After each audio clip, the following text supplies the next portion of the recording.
So what I have here today is my older laptop, which is, as you can see, it's not new. It's missing a couple of keys already, and it has taken quite a fair amount of beating. However, I still love this because it's faster than my new computer I bought used a couple of, some months ago. So this is the computer I'm still doing the rendering of the videos on, while I'm editing them on the new computer. I take the materials here, and for the night it renders over the videos. The error message I got yesterday morning that the computer wouldn't start because the fan, the CPU fan, was not running. It of course might have taken up some debris and was blocked completely from starting. So I got the error message saying that the computer wouldn't start because the fan didn't start. But of course, if you have owned a laptop, you would know that to access the fan, you would have to, to substantially access the fan, you would have to take the whole thing apart, and then you would be able to clean up the debris and stuff, because the racks are pretty small. So these are the slots. I tried to poke through the slots with a very thin gauge of wire here, but even this doesn't fit. I'm not sure how thick this is. Let me just quickly see. It's 0.8 millimeter. So it's less than 1 millimeter thick.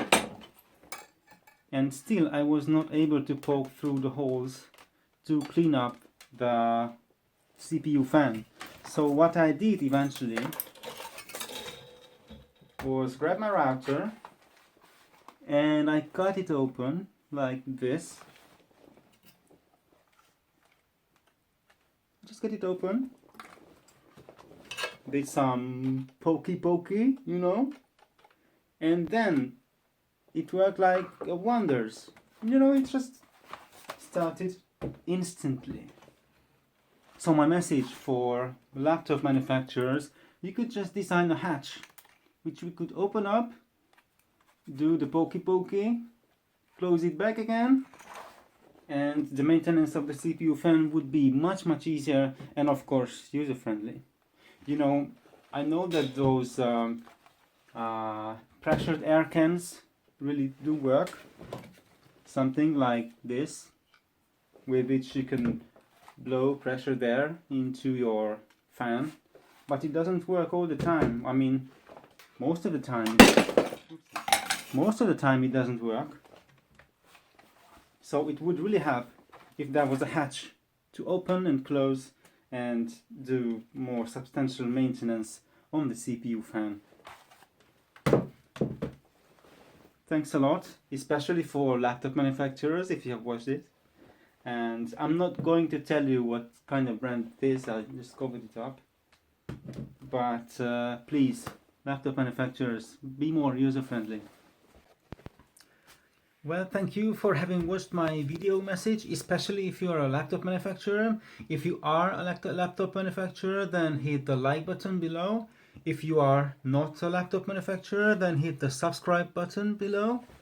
And last but not least, yesterday my brother called me on the phone and told me to add this very last portion to the video for the sake of stupid people, because he knows a lot of stupid people. I know none, but he does, and he has experience with stupid people.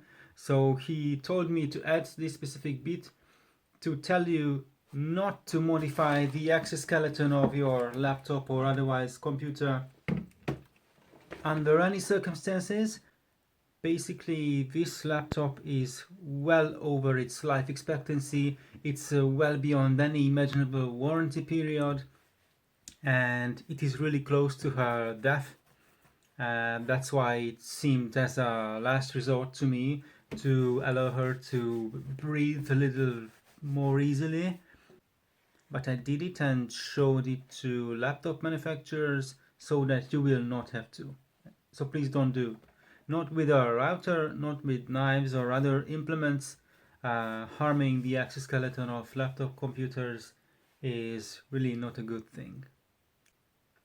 Don't do this. And also for overseas viewers, don't put your laptop computer into the washing machine or the microwave either. And of course, dear viewers, don't forget to hit the subscribe button as well as the bell icon next to it, because those two are most effective when used together. Okay, see you in the next episode.